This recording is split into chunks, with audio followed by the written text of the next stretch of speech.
Let me continue the 2016 questions. On the Republican side, and a lot of your guests were probably very intrigued by the fact that there's a candidate who's still winning, who's called for a ban on Muslims, and significant segments of the population in America agree. Intrigued is an interesting way of putting it. Struck. Well, what was their reaction? That's one of my 5 questions. But the point is, Ron, let's stick to 2. The point is, in the past, you've explained that as anger, resentment, insecurity, economic insecurity. And the question is, how much responsibility do you accept for that reservoir of feeling in the country that's propelling that sort of candidate? And a couple of weeks ago, you told Matt Lauer that Donald Trump would not win the presidency. Do you now think that he will not win the nomination as well? And what about Rubio and what about Cruz?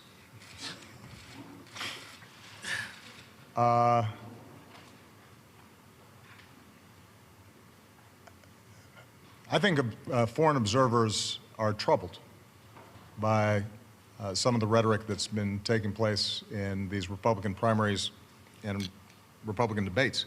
I don't think it's restricted, by the way, to Mr. Trump. I mean, I find it interesting that everybody's focused on Trump primarily just because he says in more interesting ways what the other candidates are saying as well.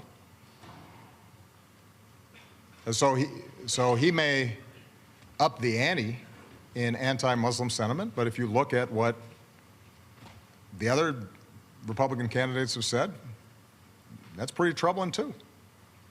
He may express strong anti-immigration sentiment, but you've heard that from the other candidates as well. You've got a candidate who sponsored a bill that I supported to finally solve the immigration problem, and he's running away from it as fast as he can.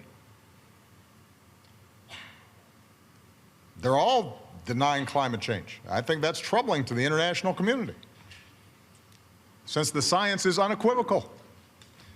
And, you know, the other countries around the world, they kind of count on the United States being on the side of science and reason and common sense, because they know that if the United States does not act on big problems in smart ways, nobody will. But this is not just Mr. Trump. Look at the statements that are being made by the other candidates. There's not a single candidate in the Republican primary that thinks we should do anything about climate change, that thinks it's serious. Well, that's a problem. The rest of the world looks at that and they says, how can that be? I'll leave it to you to speculate on how this whole race is going to go. I continue to believe Mr. Trump will not be president. And the reason is because I have a lot of faith in the American people. And I think they recognize that being president is a serious job. It's not hosting a talk show or a reality show.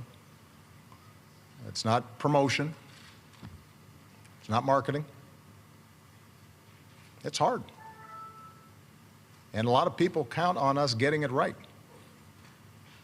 And it's not a matter of pandering and doing whatever will get you in the news on a given day. And sometimes it requires you making hard decisions even when people don't like it, and doing things that are unpopular, and standing up for people who are vulnerable but don't have some powerful political constituency. And it requires being able to work with leaders around the world in a way that reflects the importance of the office,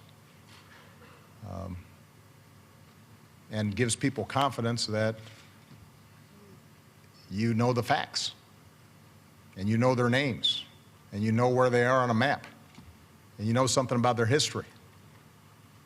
And you're not just going to play to the crowd back home, because they have their own crowds back home, and you're trying to solve problems. And so, yeah, during primaries, people vent and they express themselves, and it seems like entertainment, and oftentimes it's reported just like entertainment. But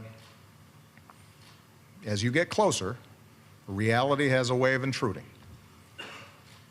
And these are the folks who I have faith in, because they ultimately are going to say, whoever's standing where I'm standing right now has the nuclear codes with them and can order 21-year-olds into a firefight and have to make sure that the banking system doesn't collapse, and is often responsible for not just the United States of America, but 20 other countries that are having big problems or are falling apart and are going to be looking for us to do something. And the American people are pretty sensible. And I think they'll make a sensible choice in the end.